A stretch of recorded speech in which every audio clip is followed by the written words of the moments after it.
Hello everyone, welcome back to our channel. We're back with another review video. In this one, we are going to be talking about the six finalists of the Irish Eurosong. As we all know, they're once again hosting Eurosong as part of the Late Late Show.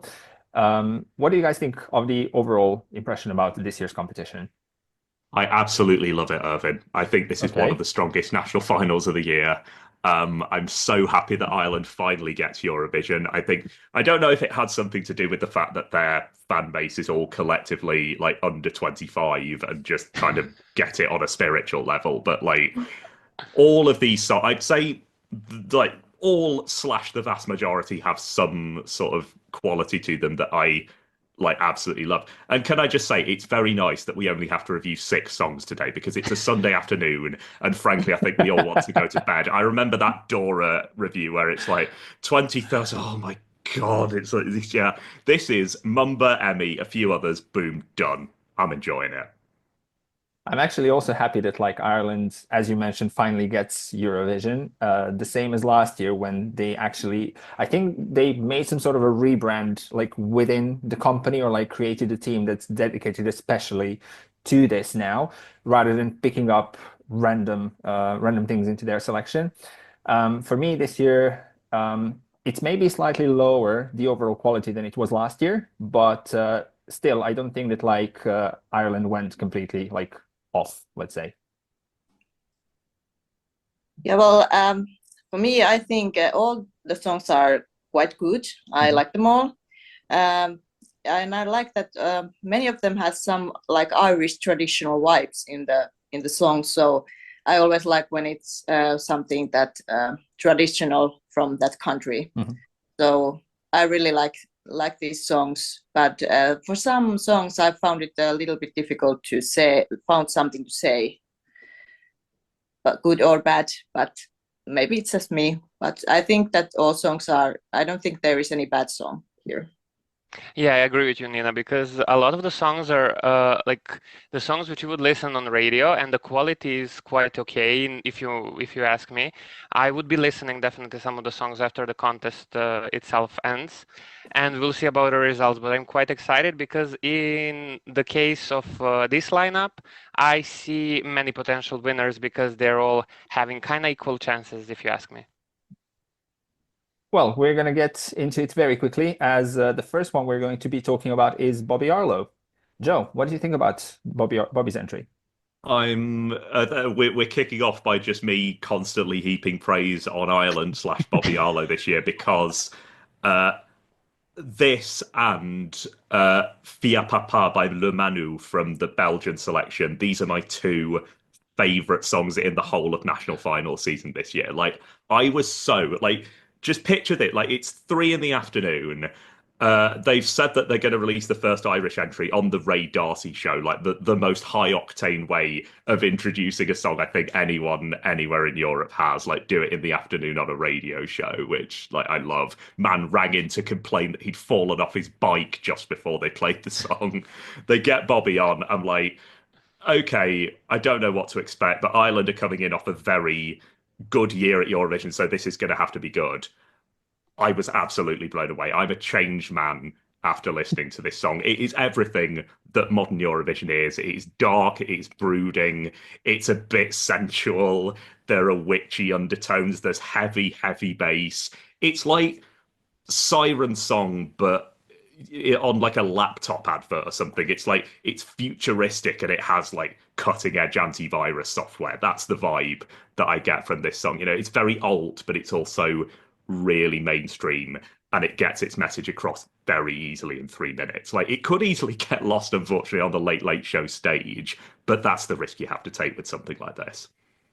I mean, anything and anyone can get lost on the Late Late Show's stage because we all know how amazing the acoustics are in that studio and how that studio is actually created for live singing.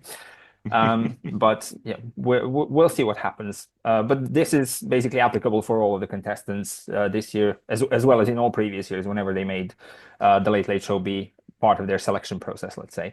Good Um, old Doddy Wood. oh yeah. But yeah, regarding Powerplay, like obviously, like we didn't get like full-on music video. So when I wanted to listen to it for the first time, like the snap of the artist that like we got on YouTube and the way that the song was starting, like immediately made me think that like Bobby's trying to be like a copy of Bambi. But I'm glad that like the song didn't actually end up going that way. I do enjoy like the industrial, like very bass heavy music in the background. But I still feel that like they can still work on it a little bit more. Like it is, in my opinion, like the best song in the competition, but that still doesn't make it that amazing in my view. And as I just mentioned as well, like we know how bloody awful the acoustics are in the Late Late Show studio. So this can sound like all sorts of way because of that. And let's be honest, like even Bambi Thug sounded a little bit off in the Irish national selection, but we all know what she did in Eurovision, or what they did, sorry, in Eurovision afterwards. And I feel that like should this win, they will still need to work on it a lot, and not just necessarily like when it comes to the staging, depending on like what they do in the show, but also they can still do some like tweaks to the song as well, I feel, to make it even better than it actually is. Let's score power play out of 10 then, Joe. Take a wild guess. A 2. No, a little bit higher than that. We're getting full marks for this. We're starting strong. Nice. Very strong start indeed. Nikola? It's a 6 from me. Nina? For me, it's 8. For me, it's an 8 as well. 32 points. Very strong start, actually. Yeah. Let's see what Reylta brings for us. Let's see what you guys think about Fire. Nikola? I actually like the vibe of the song, and I like the pagan atmosphere which the song brings itself. So also the song itself reminded me on a bit on Bridges from Estonia, because it had a part as a build-up, which like the piano kind of goes up, up, up, up, up, and then I thought I would be hearing something similar, but then it turned up to be something completely different and kind of surprised me because I, as I said, expected something else. So it was very, very nice listening to it. And as I said, the atmosphere is amazing.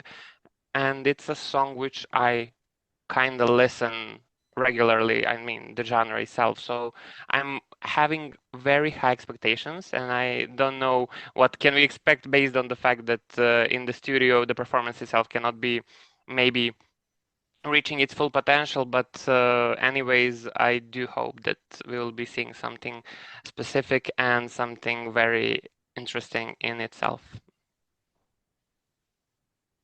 Okay, it's funny that you mentioned Bridges because I thought exactly the same thing. That one part, it was very similar than the Bridges by Laika, which was the Estonian entry in 2023, I think. But yeah, I think that Reylta has a very beautiful voice. I think it fits to the song perfectly, and I like the song has kind of mystical vibe for me, like an atmosphere and good melody. And I like that the song grows when the chorus starts. And for me, I'm really looking forward to see the live show. I really want to see what she does on the live stage, and of course how she sings live and everything like that. But I think that this song has a high potential, and I think it can be very, very strong song live and live performance. But we'll see. I like this one. Co-written by Ryan O'Shaughnessy as well. Yeah, actually, Just yeah. a little, yeah. Sorry, were you going to point that out, Ervin? No, I wasn't. I wanted to say that like it's funny that both of you heard Alika's Bridges, because when I was listening to it, like it didn't remind me of that one, but for some reason, like it resembled Kiss from a Rose for me. Okay, another good one. There used to be a great tower alone. I love that song so much. I didn't get that. Like, I didn't get Bridges either. I got Amy Quinn's The Voice, but like, I think that's a bit more surface level. Like, you put Kiss from a Rose in my head now. How do we score it? Remain my power, my pleasure, my pain. Sorry, We're singing that in our choir at work at the moment. I had to. I feel like we should write your Eurovision song, Joe, to apply for the UK next No, year. you do not want to do that. Back to 5 out of 10. Nikola. 8 from me. Nina. 7 for me. I'll continue the trend. 6 for me. Joe. It's an 8 for Reylta. That is 29 for Reylta. Adgy's next with Run Into the Night. And as we know, Adgy's the only returning artist this year. And when I saw that like he was back before starting to listen to the song, like I felt that he must have like one hell of a song this time if RTE is giving him a second chance. And unfortunately, apart from like the hints of bagpipes in the music and like the ethnic sounding chorus, I failed to find like that many interesting things in this song. Again, this can go all sorts of way in the live performance, vocally due to no fault of Adgy, but the studio, because his first performance was not really that great, neither visually nor vocally. But I think that like he will absolutely need to sell the hell out of this song if he wants a shot at winning. And I think that like that's going to be a very difficult task, as I just don't really think that many people will be willing to buy it. And it has some interesting moments, but overall, I think that like for Eurovision, it's a no for me.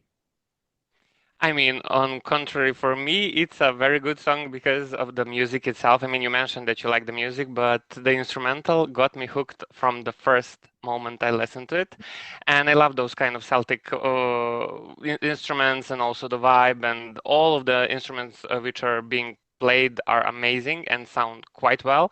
So I was totally hooked and I couldn't stop listening to it. So, I mean, like the energy which it brings and the vibe, and I could be playing that in it whole day long, definitely.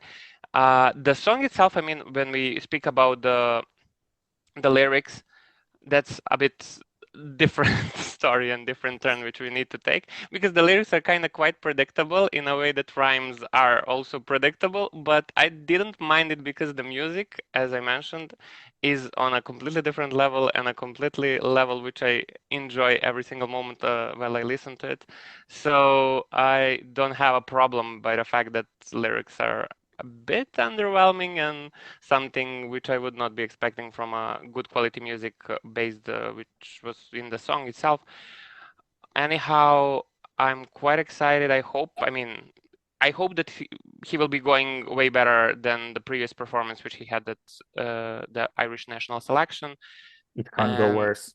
I mean, yes. I mean, yes. Yeah, but I mean, that Eurosong was terrible. Like, you know, it but probably let's stood out as have all some right. high hopes for the performance itself and for the song, Yeah. because I really, really enjoy the music, and I can't wait to hear how it will be in the studio.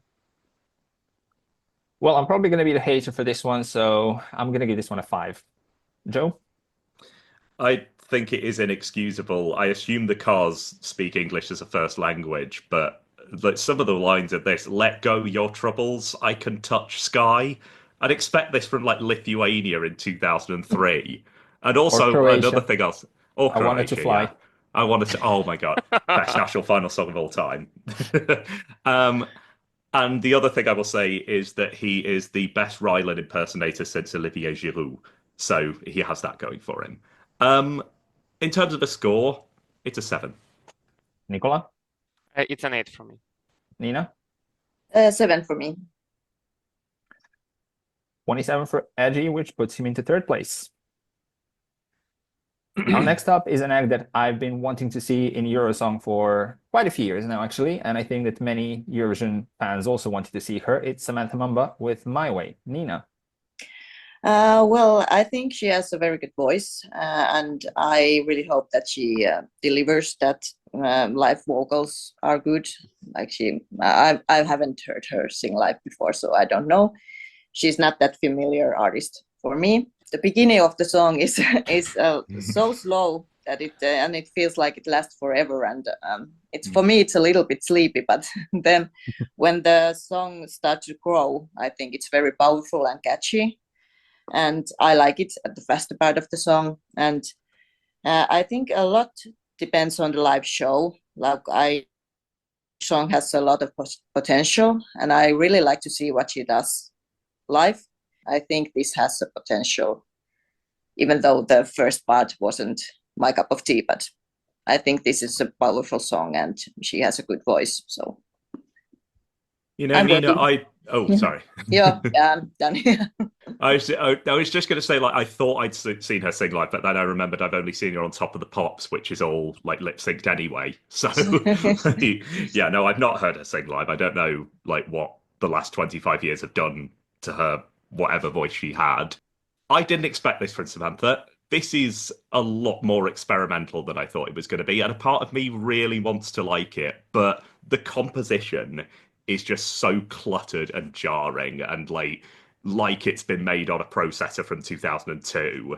It just gets any good song that it has in this gets completely lost. Like it feels like half the song is in like 4/4 and the other half's in compound time at the same time. It's like they're running two songs over each other and have like forgotten to switch off the backing track like they did with Moldova in 2005. Yeah, I was worried that she was going to lean into like a dated 2000 sound. I was very wrong, but a part of me just kind of wanted her to like go on stage in in Dollywood and just go baby and be done with it. But like that's not what we're getting from her. I think it would be a shame given this selection if she won just by name recognition, because we know that Ireland that could be a possibility in Ireland. I don't think she should win just for name recognition, but if she performs well, then fair enough. My way out of 10. Nina. It's 8 for me. For me, this is not the best song in the competition, but it's still very good. For me, this is going to be a 7. Joe? Not giving up on it yet, but I'm giving it a 5. Nikola? A 5. Oh, wow. Well, 25 points for Samantha, which puts her into last place right now. And we're going to continue with Emmy and Laika Party. And I'm just going to start by saying that this is not the first time a Norwegian sings about Laika in a Eurovision context. As we the had streets Hungry of Hearts Moscow with my girlfriend. Yes. That was an amazing song, and I loved it. I love that song. Yeah.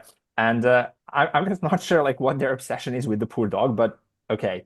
And Joe, actually, I did your job a little bit here as I took a little bit of a deeper dive into the lyrics. Yeah. And there's one line where she says that she hopes that Laika's still alive, which I found very odd because like if Laika was alive, she would be one like magnificent dog that lived over like 60 or 70 years.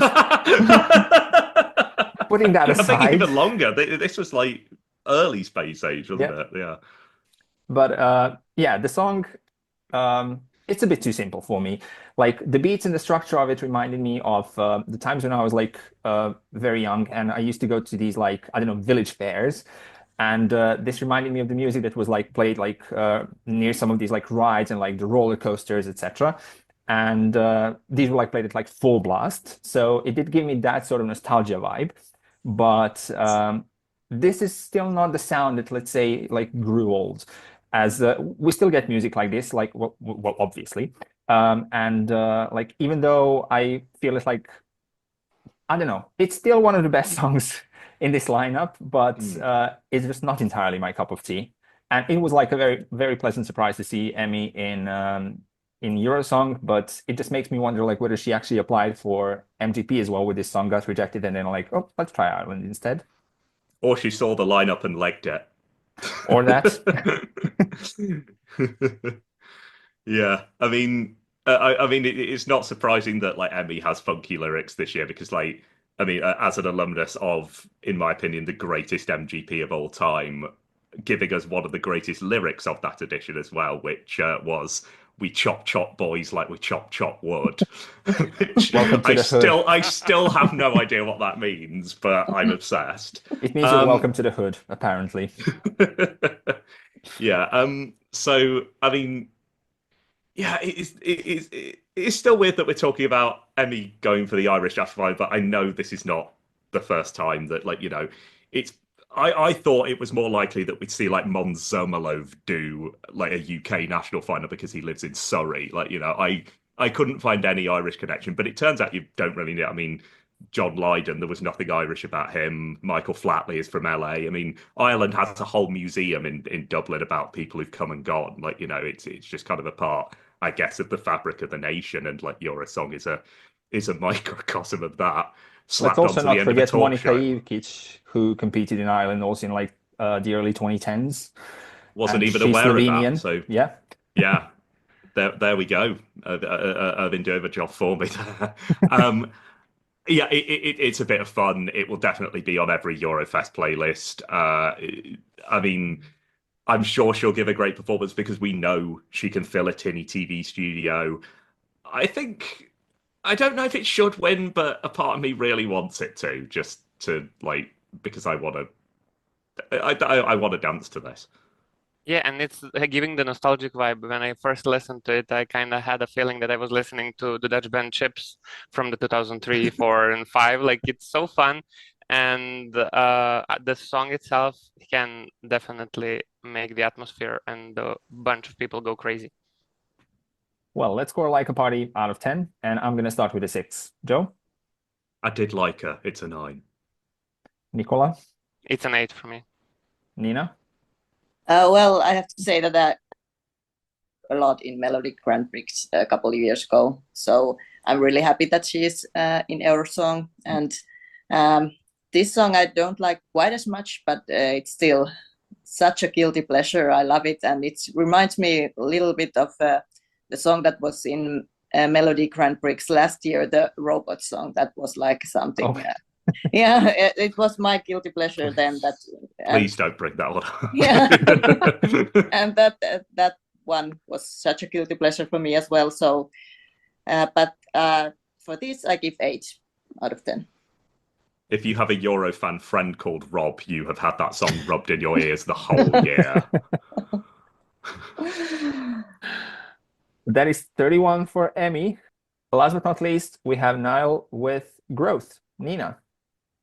Well, I think this song has very catchy chorus. I like it's been stuck in my head ever since I heard it for the first time, and it's almost a little bit annoying how catchy it is. So, but I think he has a good voice, and I like the rhythm of the song, and it's giving me some traditional Irish vibes, which is always a good thing. I love Irish music and traditional Irish things, so I think it's a good thing. And again, I think I say this like in every song, but I think I'm really curious about the live show. I really I'm curious what he brings to the stage and how his vocals are live. And I think I do think this song stands out. Like, it's catchy, and I could remember after very first listening. And I don't usually listen to this kind of music, but I do think it's a quite good song, and I wouldn't mind see it winning, but I'm not sure if it does. But I like it. I definitely think it has the lowest chances of them all in the final to win it. And if you ask me about the song itself, the beginning was interesting, and then it kind of started building up in a way that I was not necessarily expecting that will happen like that. But I was lacking something. I appreciate a lot the way he was singing, and I appreciate the fact that he brought like that pain and all the vibes and the elements of the song. But on the other hand, the lyrics are also a bit basic, and I just wished, I mean, if he went for the song as it is now, I wish the song was sang in Gaelic, so that at least like I would be having a bit more of that Celtic vibe and elements, and that would be driving it to another level. And in that case, the song would be for me something completely different and something much, much better than it is already.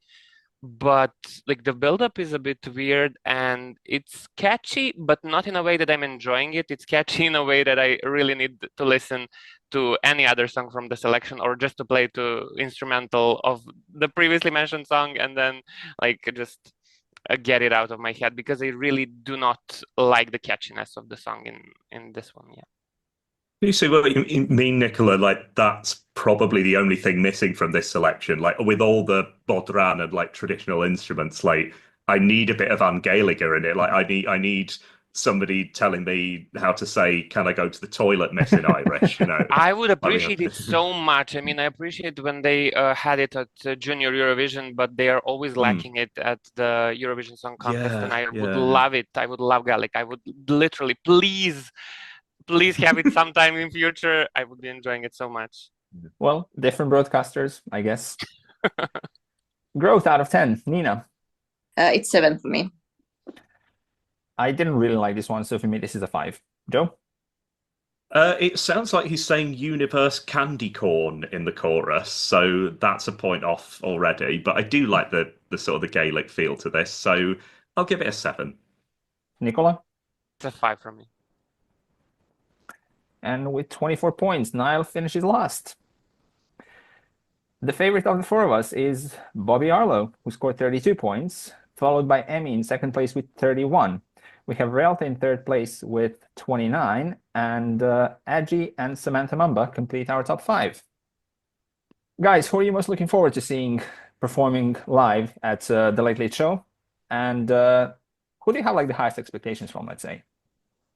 Well, I'm really looking forward to see Emmy live. I really want to see what she does. And of course, Bobbi Arlo. I think she has a lot of potential in her song, so I'm really looking forward to see how she does live. The performance of Bobbi Arlo would be the one which would be surprising me the most, because I don't know what to expect, definitely in that one. The other ones, I kind of can anticipate a bit, even though they're also completely unexpected to what they could bring to the stage, but we will see what will happen then.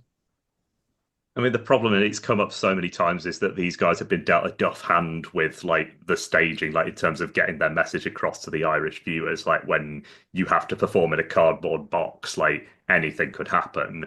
I'd say the one I'm most looking forward to, like just to see what she can do with that space, is probably Emmy. But I think the one I'm most intrigued for is Samantha Mumba, because if she does like even partly a good performance, you can imagine she's gonna definitely, with the Irish juries and the Irish public, probably do quite well. You know, her song probably doesn't require a lot of staging in the same way that others do. And I'm also looking forward to the always stimulating green room chats that they have on that show. So it really is like a family reunion. I love it. Well, if we're talking about some other things that like we're most looking forward to, I look forward to the day when they actually get rid of Eurosong being part of the Late Late Show and they actually do like a proper different type of venue, let's say, or like they get like they get it to a different studio with better acoustics, so that the artists competing can actually sound good. Because the stage performance, they can do most of the things that they want. They improved that part of the stage, let's say last year. They had bigger screens, etc. So there were more options for the artists, but the sound was still not great. Coming back to the acts, I'm also very much looking forward to seeing how Samantha Mumba is going to perform this and how she's going to sound live. And apart from her, like, I don't know, for me, again, it's going to be Bobbi Arlo. That's probably the one that I'll be looking out for most. Well, thank you all for watching. Let us know in the comment section below whether you agree, whether you disagree with us. And also let us know which are your personal favorites and who you're most looking forward to seeing in the Late Late Show special Eurosong. Also, subscribe to our channel to be up to date with all of our upcoming videos. There's going to be other review videos such as this one. There's going to be more interviews with national final artists as well as Eurovision artists coming soon. And some other material that we are preparing for you guys for this Eurovision season. I want to thank Nina, Nikola, and Joe for joining me. And we're going to see all of you very soon with our next video. Bye, everyone. Kiss from a rose. Bye.